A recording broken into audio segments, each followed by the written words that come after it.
मौला यसल्लि वसल्लिम दाइमन अबदा अला हबीबिका खैरिल खल्क़ि कुल्लिहिम वल हबीबुल्लज़ी तुरजा शफ़ाअतुहु लिकुल्लि हौलिन मिनल अहवालि मुक़्तहिम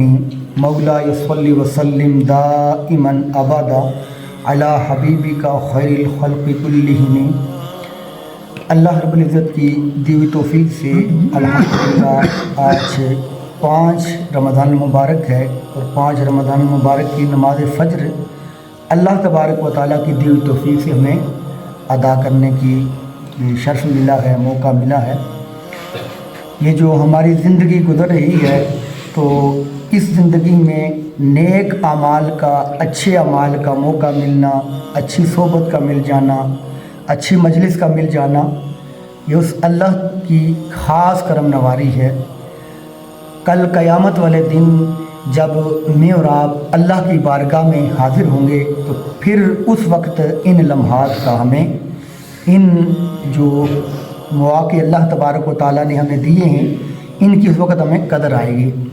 वान इब्न मसूद अनिन नबी सल्लल्लाहु अलैहि वसल्लम, हज़रत सय्यदना इब्न मसूद रज़ियल्लाहु तआला अन्हु नबी पाक सल्लल्लाहु अलैहि वसल्लम से रिवायत करते हुए इरशाद फरमाते हैं, कौल अल्लाह के रसूल सल्लल्लाहु अलैहि वसल्लम ने इरशाद फरमाया,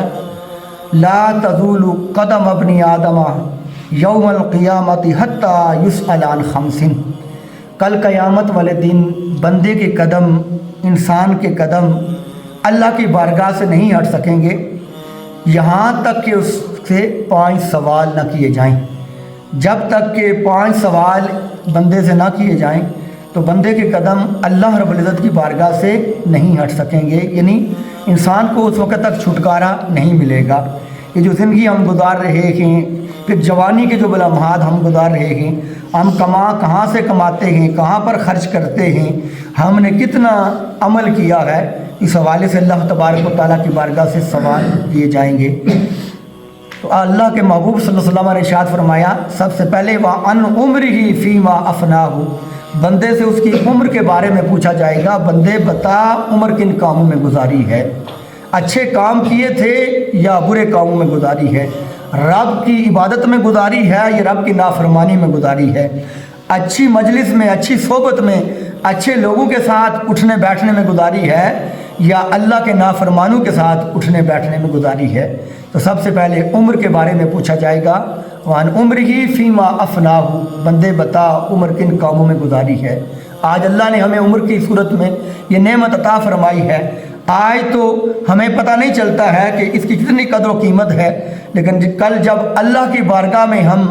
हाजिर होंगे, इन सवालों का जवाब दे रहे होंगे, तो उस वक़्त हमें मालूम होगा कि हमारी उम्र वो अल्लाह की दी हुई कितनी बड़ी नेमत थी। वान शबाबिही फ़ीमा अबलाहु, फिर जवानी के बारे में पूछा जाएगा।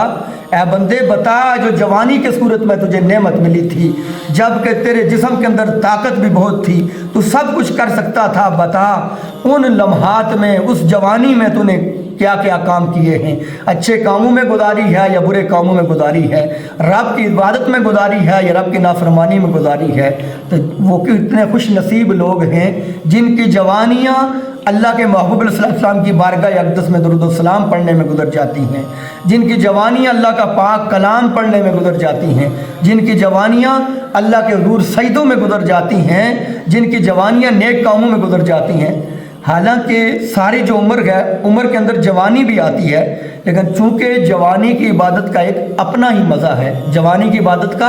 एक अपना ही मज़ा है, इसलिए अल्लाह तबारक व तआला कल क़यामत वाले दिन ख़ास तौर पर जवानी के बारे में पूछेगा